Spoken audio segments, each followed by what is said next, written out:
আর দিনটা ছিল উল্টো রথযাত্রার সন্ধ্যায় সন্ধ্যায় আমি আর মা রেডি হয়ে বেরিয়ে গেছিলাম রথের মেলায়। আর আমাদের এখানে যে রথ হয় সেখানে বাচ্চাদেরকে সাজিয়ে ভ্যানে করে ঘোরানো হয়। একটু রথটা বেরোতে লেট হয়ে গেছিলো, আর তার থেকেও লেট আমরা হয়ে গেছিলাম, কারণ কি বৃষ্টি হচ্ছিল তাই। আর আমাদের এখান থেকে রথ অনেকটাই ঘোরে। আর এইটা হচ্ছে আমার ভাই, এই ভ্যানে হচ্ছে ব্রহ্মা বিষ্ণু শিব তিনজনকে সাজানো হয়েছে।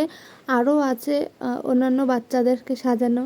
ছোটো ছোটো বাচ্চাদেরকে সাজালে না খুব ভালো লাগে। আর সোজা রথে আমি নাচতে পারিনি, বৃষ্টি হচ্ছিল তাই। আগের সোজা রথেও সাজিয়েছিল কিন্তু আমার ভাই আসেনি।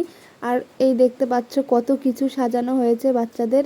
আর ওদেরকে আমাদের যেখানে রথটা দাঁড়ায় সেখান থেকে একটু দূরে ওদের নামিয়ে দেওয়া হয়েছিল, যাতে হেঁটে হেঁটে আসে আর ওদেরকে সবাই দেখতে পারে।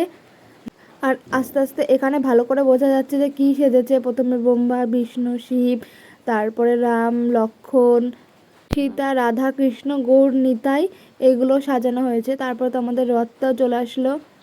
রথ টানার পরে হয়েছিল সন্ধ্যা আরতি আর প্রসাদ বিতরণ। সন্ধ্যা আরতির আগে বাচ্চাদের ফটো তোলা হচ্ছিল রথের সঙ্গে। আর এই ছিল আজকে আমার রথের মেলা। তারপরে কিছু খাওয়া দাওয়া করে বাড়ি চলে এসেছিলাম। আজকের মতো এইটুকুই, দেখা হচ্ছে নেক্সট ব্লগে, টাটা।